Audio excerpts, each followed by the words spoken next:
Buenos días, hoy vamos a empezar con otra parte del temario, independientemente de las unidades de trabajo que vayamos haciendo los lunes y las especies de jardinería que veamos los viernes. Las otras dos clases que nos quedan por el centro las utilizaremos para ir viendo diferentes cosas que son importantes para el temario.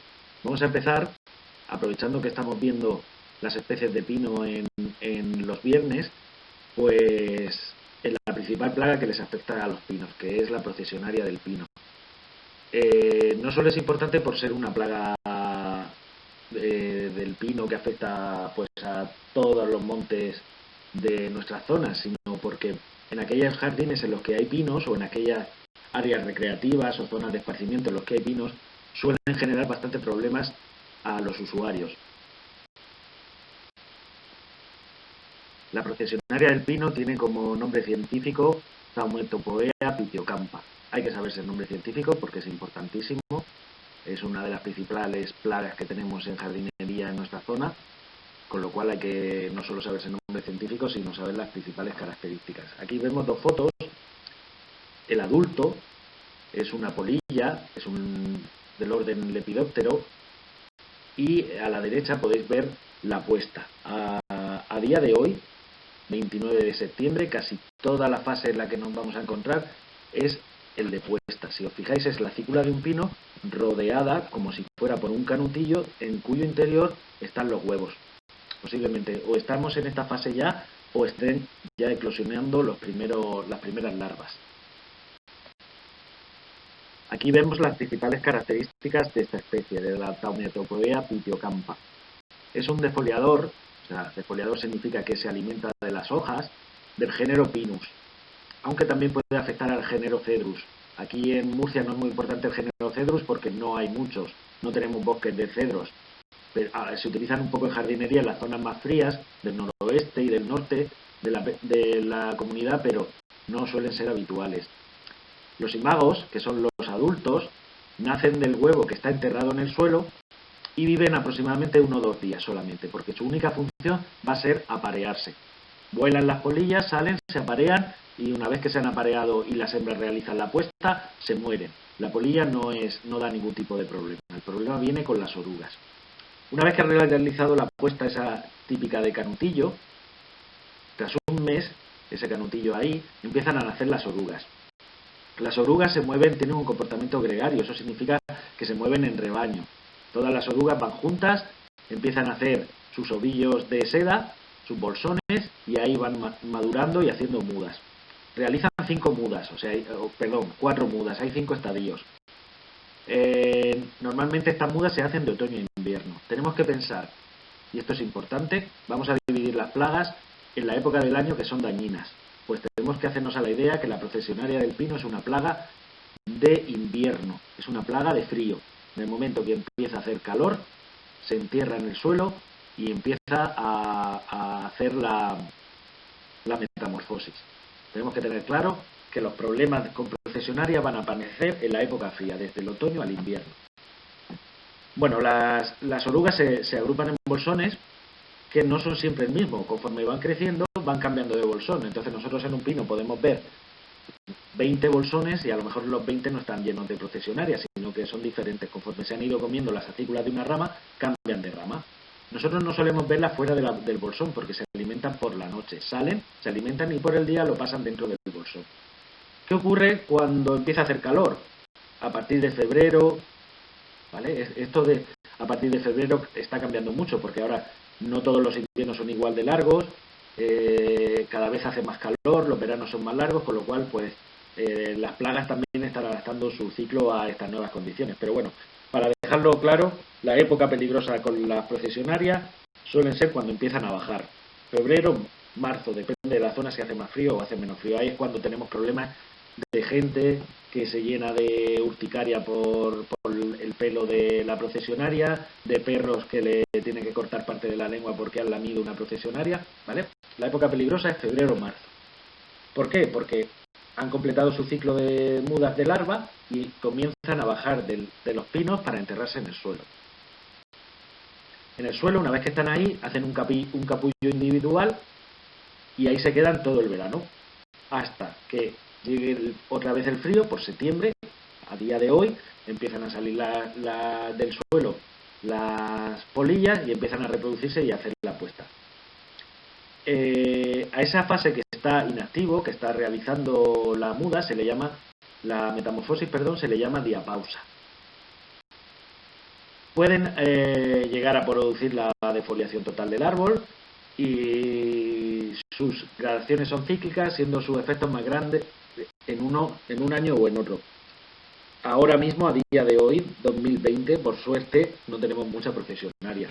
Hace unos años prácticamente acabaron con casi todo los montes que había por aquí, por la zona, por ejemplo, en Murcia. Las orugas no se comen las yemas, sino que solamente se comen las acículas. Dejan la yema sin comer para que al año siguiente vuelvan a salir acículas y poder comérselas. Normalmente ningún pino va a morir por ataque de procesionaria, lo que las dejan es muy debilitados. Entonces llegan otras plagas, por ejemplo, los barrenadores, los tomicus, que esos sí que matan al pino. Si vivís en zonas con fuertes pinares, habréis visto que después de una defoliación muy fuerte con procesionaria, llegan y empiezan a morir pinos. Eso lo hacen normalmente los taladradores o barrenadores del pino. Aquí vemos en las imágenes un grupo de procesionarias alimentándose. Cada una coge una acícula y la va comiendo desde la punta hasta el extremo. Imaginaros en bolsones donde haya 60, 70 orugas, la cantidad de hojas que pueden comer. Hay que saber también que todas las fases larvarias de la procesionaria no son urticantes, no tienen esos pelillos que producen la urticaria, sino solo las dos últimas. De las 5 mudas que hacen, solo las dos últimas son urticantes. Aquí en la imagen veis el típico aspecto de las procesiones de esta oruga, por eso se le llama procesionaria, va una detrás de otra, bajan por el tronco del árbol en el que está su capullo y se entierran normalmente a una distancia considerable del árbol en el que están. No se entierran justo debajo del árbol, sino andan un tramo y se entierran a cierta distancia. En la otra foto veis esos capullos que son donde están realizándose la metamorfosis. Realizan metamorfosis completa. O sea, se clasifican como holometábolos. Eso ya lo explicarán a la ancha, lo que significa hemimetábolo y holometábolo. Estos son holometábolos, o sea, la oruga entra como oruga y sale como polilla. Aquí tenemos en detalle lo que son los pelos urticantes. La oruga produce esa urticaria por ese pelillo. Ese pelillo es altamente alérgeno. Cuando entra en contacto con la piel o con alguna mucosa, produce una reacción inflamatoria muy fuerte. Aquí vemos el esquema del ciclo de esta plaga. Lo vemos en dos zonas, en la zona fría y en la zona cálida. Nos vamos a centrar en la zona cálida. Se diferencia básicamente en cuándo empieza el frío y cuándo empieza el calor, pero si os fijáis es básicamente el mismo, solo que en la zona cálida va un poco más retrasado. Si nos fijamos en el esquema de abajo, vemos que la franja naranja es la franja de adulto. Empiezan a emerger adultos a finales de julio. En agosto hay adultos, pero sobre todo en septiembre. El huevo, si hay adultos que surgen en julio y hemos dicho que duran un día o dos, pues ya ponen los huevos. Por tanto, nos vamos a encontrar huevos desde la primera emergencia de adulto hasta pasado un mes de la última de las emergencias. O sea, por eso la fase de huevos dura un mes más. Hasta finales de septiembre, finales de octubre, vamos a tener huevos eclosionando de oruga. Si nos fijamos en el verde oscuro, son las orugas. Las orugas empiezan a salir cuando eclosiona el huevo en septiembre y están todo el invierno alimentándose del pino. Pero es a finales de enero, febrero, marzo cuando las orugas empiezan a hacer las procesiones y cuando son realmente peligrosas. Esa fase, finales de invierno, ya hemos dicho que es una plaga de invierno, de frío. En el momento que empiezan a bajar se forman las crisálidas. Las crisálidas son esos capullos que hemos visto en el suelo, enterrados, y toda la franja azul son crisálidas hasta que vuelven a emerger a finales de verano. Existe una característica muy peculiar en algunas de los lepidópteros, que es que realizan una diapausa prolongada. ¿Qué es eso? Pues básicamente la oruga, cuando está dentro en el capullo enterrada en el suelo, es capaz de detectar la temperatura y la humedad de ese suelo. Si considera que no son las adecuadas para salir, no sale y se queda ahí esperando al siguiente año. Pueden pasar así 3-4 años esperando a las condiciones adecuadas. Cuando llega a final de otoño, hay una buena humedad en el suelo, una buena temperatura en el suelo, la polilla considera que es una buena época para salir y que sus huevos van a tener mucho alimento. Entonces en ese momento salen. De ahí que haya oleadas de procesionaria. Un año parece que ha desaparecido y al año siguiente aparece muchísimo. Y es por esto, porque las orugas siguen enterradas en el suelo esperando la buena condición para salir. En esta diapositiva podemos ver la clasificación que se hace de las masas arbóreas según la infestación de procesionaria. Vamos a tener desde grado 0, en el que no aparece procesionaria ninguna, el grado 1 es en el que aparecen algunos bolsones en los árboles periféricos de la masa, algunos sueltos, el grado 2 ya aparecen en la periferia y en el interior de la masa, el grado 4 aparecen muchos bolsones y ya aparece defoliación marcada en la parte externa de la masa, y el grado 5 de infestación sería cuando hay defoliación y muchos bolsones por toda la masa.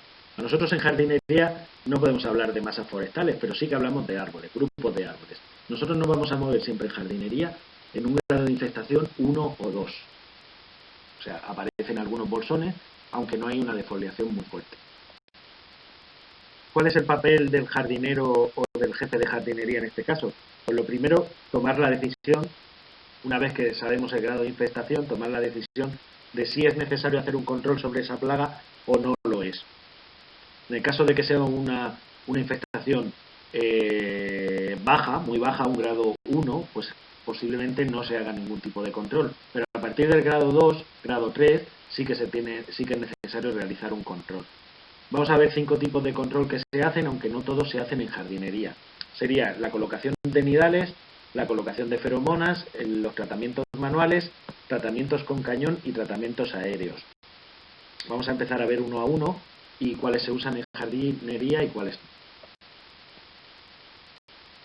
Aquí vemos remarcado en rojo las opciones que tenemos para hacer tratamientos en jardinería. En jardinería normalmente en un jardín nos vamos a encontrar grados de infestación 0 o grados de infestación 1.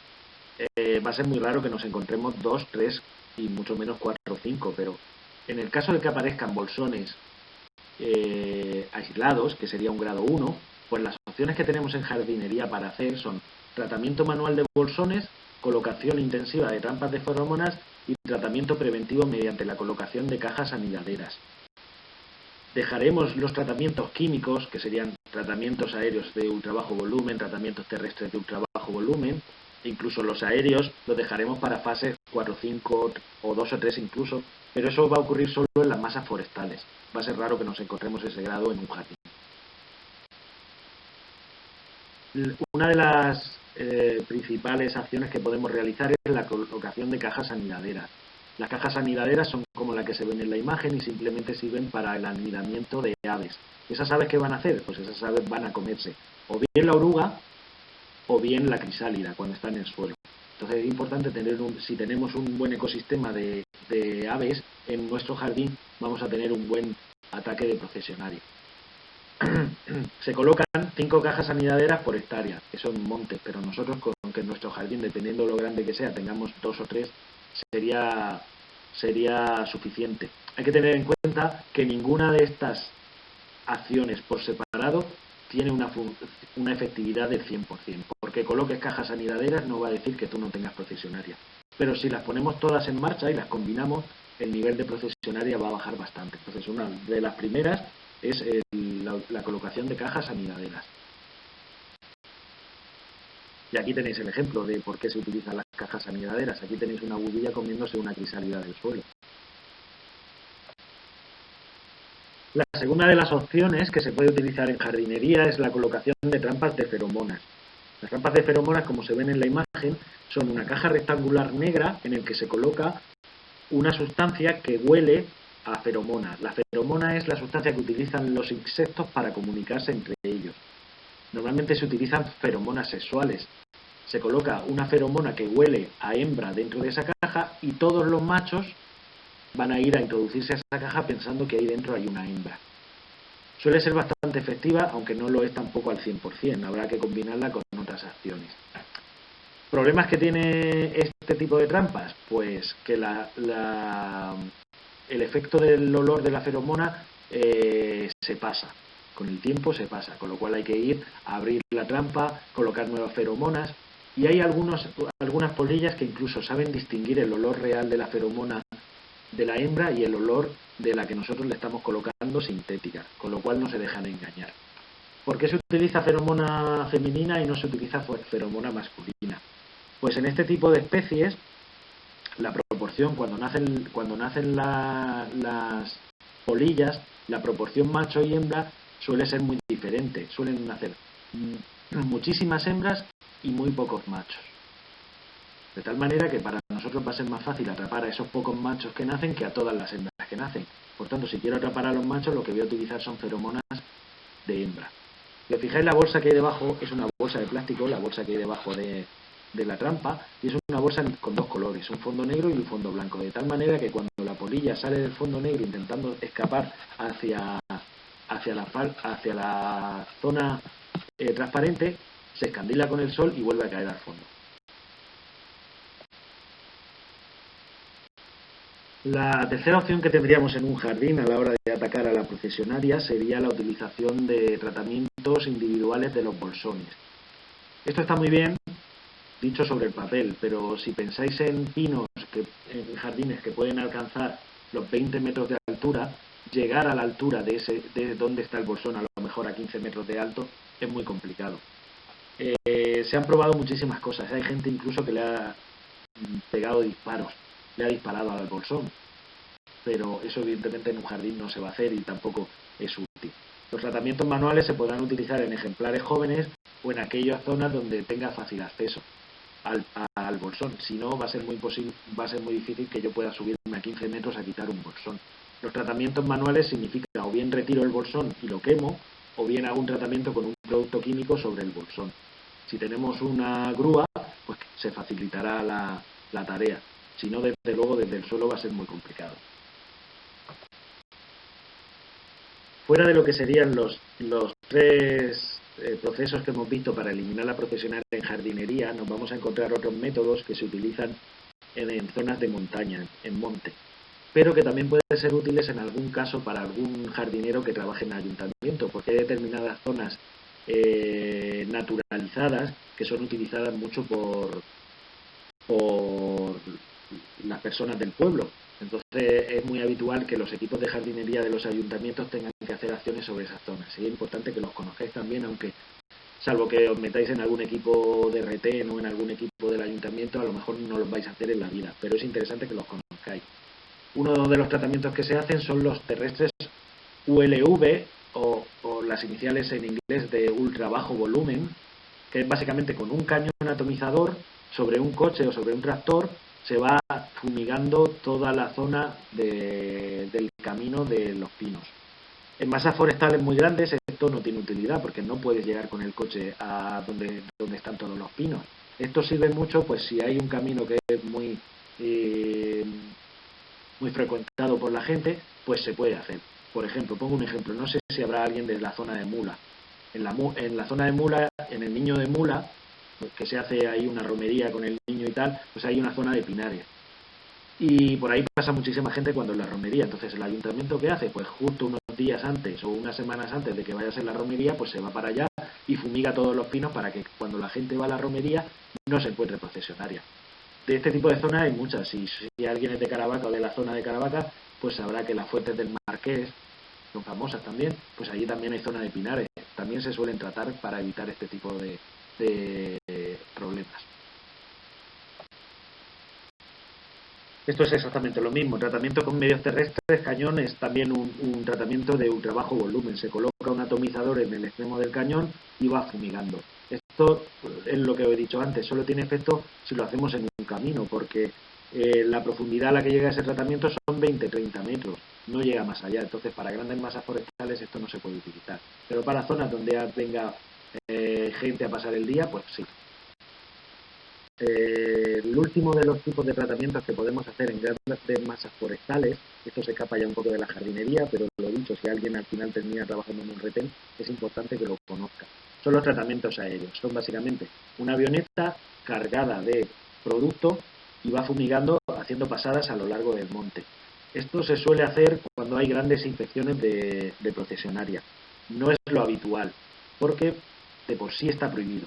O sea, está por la ley, está prohibido. Solo se puede hacer en casos excepcionales y tiene que estar aprobado por la Consejería de Medio Ambiente, por la Consejería de Agricultura y por una serie de estamentos ahí que lo hacen bastante complicado. Yo los que he visto aquí en la región de Murcia suelen tener una característica más publicitaria que realmente efectiva. Cuando la gente se asusta porque hay mucha procesionaria en el pino, empieza a quejarse al ayuntamiento, entonces el ayuntamiento contrata a varias avionetas que estén 2 o 3 días pasando por encima del monte y que la gente se quede tranquila pensando que se está haciendo algo. La efectividad de estos tratamientos es bastante baja. Este es el Real Decreto, el 1311 del 2012, el que establece el marco de actuación para conseguir el uso sostenible de productos fitosanitarios. En su artículo 27 prohíbe el uso de tratamientos aéreos generalizados. Tienen que ser las administraciones públicas las que estudien el caso y autoricen esos tratamientos. ¿Qué productos se utilizan cuando hacemos tratamientos fumigadores sobre los pinos para matar la procesionaria del pino? Pues el producto que se utiliza son inhibidores de síntesis de quitina. La quitina es la proteína que hace que una oruga, al mudar a otra fase larvaria, formar el exoesqueleto, o sea, la parte córnea que recubre a la oruga, está formada por esa proteína, por la quitina. Si yo lo que hago es tratar a esas orugas con un inhibidor de síntesis de quitina, lo que voy a hacer es que cuando esa oruga va a mudar al siguiente estadio larvario, no es capaz de sintetizar la quitina y se muere. Por tanto, no son productos que tengan un efecto inmediato. Tú no vas a fumigar a las orugas de procesionaria y se te van a morir al día siguiente. No, normalmente van a tardar el tiempo necesario hasta que la oruga vaya a hacer la siguiente muda y en ese momento ya no la van a poder hacer y se te mueren dentro del bolsón. ¿Os habréis encontrado alguna vez orugas muertas dentro de un bolsón después de un tratamiento? Suele ser por eso, precisamente. Es un producto que se fumiga el pino. No es necesario que caiga encima de la oruga, sino lo que cae es en la cícula del pino. Cuando la oruga se come esa cícula del pino, el producto, el inhibidor, entra dentro del organismo de la oruga e inhibe la síntesis. Las materias activas que tienen esta función de inhibir la síntesis de quitina son los piretroides. Los piretroides, el piretroide es un grupo de productos químicos. Los más utilizados para la procesionaria son el alfa-cipermetrin, el cipermetrin, deltametrin, pero hay más. Otra opción importante frente a los tratamientos químicos con los piretroides sería la utilización de productos de lucha biológica. Los productos de lucha biológica normalmente son organismos vivos que atacan a la plaga que yo tengo que aniquilar. Normalmente desaparecen cuando la plaga desaparece. Los más utilizados frente a los productos ecológicos más utilizados frente a la procesionaria del pino es el Bacillus thuringiensis, que se utiliza mucho en la agricultura. Y también la terbufenocida, es otro producto que se utiliza. Para terminar, es interesante también saber cuándo realizar cada una de las operaciones que hemos visto. No tendría sentido utilizar un protocolo que actúe frente al adulto de procesionaria cuando no existe ese adulto. Por ejemplo, si hemos dicho que los adultos aparecen a finales de verano y principio de otoño, no tiene sentido hacer un tratamiento frente al adulto en enero. Tendremos que esperarnos a saber cuándo está el adulto para hacer ese tratamiento. De aquí la división que aparece en este esquema. Por ejemplo, los tratamientos de feromonas son tratamientos que se hacen frente al adulto, no frente a la larva, se hace frente al adulto. Por tanto, lo haremos cuando sepamos que va a empezar a salir el adulto del suelo. Como hemos dicho que empieza a finales de verano, pues yo a principio de verano, en junio, empiezo ya a poner trampas de feromonas. Y no las quito hasta que yo sé seguro que no queda ni un solo adulto, hasta finales de noviembre. En ese tramo es cuando coloco los tratamientos de feromonas. Los tratamientos aéreos los haremos también contra los adultos. Por tanto, si lo hacemos contra los adultos, lo hacemos y lo concentramos en épocas donde sepamos que hay adultos. Ya he dicho que este tratamiento no se va a utilizar nunca en jardinería. Tratamientos con cañón. Pues los tratamientos con cañón, como son con inhibidores de quitina, es un tratamiento que está actuando frente a la larva. Lo voy a hacer cuando yo sepa que hay larva en el pino. A mediados de otoño hasta mediados de invierno. Igual con los tratamientos manuales, la retirada de bolsones o el ataque directo sobre bolsones. Y luego la colocación de nidales lo voy a hacer cuando haya adultos. La colocación de nidales normalmente los dejaré todo el tiempo, pero va a ser más intenso pues cuando haya adultos, a finales de septiembre hasta mediados de noviembre.